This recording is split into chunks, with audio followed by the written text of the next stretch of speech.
नितीन गदळे, शाळेचे नाव जिल्हा परिषद प्राथमिक शाळा घोडकेमाळा. आमचे मुख्याध्यापक म्हणजेच गुरुजी सुभाष घोडके सर, त्यांनी आम्हाला पहिली ते चौथी पर्यंत आतापर्यंत शिकवत आले, पण आता त्यांची बदली होत आहे याचं मला खूप दुःख होत आहे. गुरुजींनी आम्हाला एवढे शिकवले की मी जेव्हा पहिलीत आलतो तेव्हा मला सुद्धा म्हणायला येत नव्हतं. मी जेव्हा चलत होतो तेव्हा मी पाय अडकून पडत होतो, पण गुरुजींनी आमचा एवढा खेळ ही घेऊन मला गुरुजी सारखं म्हणायचे, तो डब्बा संपवत नाहीस.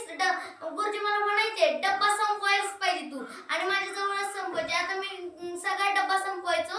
आता मी एवढा ताकदवर आहे की 2-3-4 मुलं जरी आले की मला कोण ओढू शकत नाही. गुरुजींनी आम्हाला एवढे शिकवले की शिकून मी आता एवढा हुशार झालो. आता मी 2-3 परीक्षांमध्ये पहिला आलो आहे. एवढे मी बोलून माझे 2 शब्द